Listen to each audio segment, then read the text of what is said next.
பிரியமானவர்களே, இயேசுவின் நாமத்தினால் உங்களை வாழ்த்துகிறேன். சங்கீதம் 126 முதலாவது வசனம், சீயோனின் சிறையிருப்பை கர்த்தர் திருப்பும் போது சொப்பனம் காண்கள் போல் இருந்தோம். நம்முடைய வாழ்க்கையில பலவிதமான சிறையிருப்புல கடந்து போறோம். உறவுகள் மத்தியில, ஃபைனான்ஸ்ல, தொழில்ல, சில வேளையில ஊழியத்துல சிறையிருப்பின் அனுபவத்துல கடந்து போறோம். சீயோனின் சிறையிருப்பை கர்த்தர் திருப்பும் போது, என் ஆண்டவர் சிறையிருப்பை திருப்புகிற பொழுது எப்படி இந்த காரியம் மாறிச்சு? சொப்பனம் காண்கள் போல் இருந்தோம். இந்த வார்த்தையை கேட்டுக்கொண்டிருக்கிறீங்க, நீங்க அதை அப்படியே ரிசீவ் பண்ணி, ஆண்டவரே, சங்கீதம் 126 1வது வசனத்தின்படி கர்த்தர் என் சிறையிருப்பை திருப்புகிறார். என் ஆண்டவர் திருப்புகிற பொழுது எல்லாம் மாறும். உடைக்கப்பட முடியாத கதவுகள் உடைக்கப்படும், உடைக்கப்பட முடியாத தடைகள் உடைக்கப்படும். எனக்கு விரோதமாய் ஒரு பாளையமே இறங்கினாலும் என் ஆண்டவர் என்ன கூட இருக்கிறார். சிறையிருப்பை மாற்றுவார். என் ஆண்டவர் சிறையிருப்பை மாற்றுவார். இப்பொழுது இந்த வசனத்தை உச்சரித்து கொண்டே இருங்க. வசனம் சொல்லுகிறது, சிறையிருப்பை கர்த்தர் திருப்பும் போது.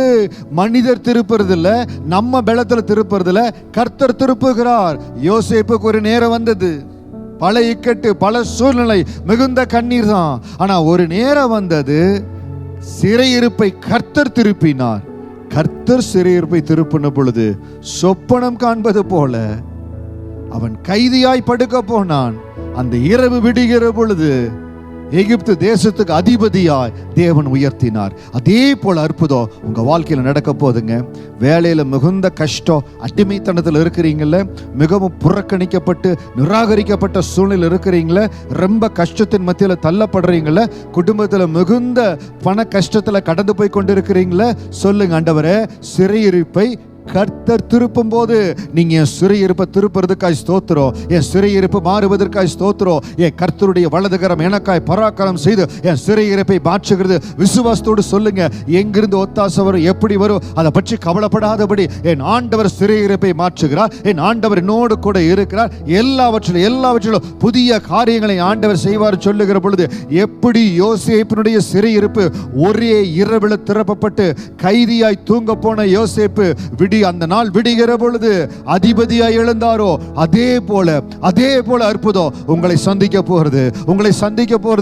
உங்களுக்கா இந்த வாழ்க்கை, உங்களுக்கா இந்த மாற்றம் கூட இருக்கிறவங்களே சொல்ல போறாங்க.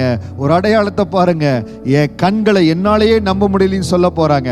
அப்படிப்பட்ட அற்புதத்தை என் ஆண்டவர் உங்களுக்கு செய்ய போறார். சங்கீதம் 126 முழு அதிகாரத்தையும் வாசிச்சு பாருங்க. கர்த்தருடைய கரம் மகிமையான அற்புதத்தை எப்படியெல்லாம் மாற்றங்களை செய்ததுன்னு சொல்லி, சிறையிருப்பை கர்த்தர் திருப்பும் பொழுது எல்லாம் மாறிவிடும். உங்க சிறையிருப்பு மாறுகிற காலம், சிறையிருப்பினுடைய விடுதலையின் காலம். கர்த்தருக்கு நன்றி சொல்லுங்க. தேவ கரம் உங்களோடு இருக்கட்டும். கர்த்தர் பெரிய காரியங்களை செய்வார். God bless you.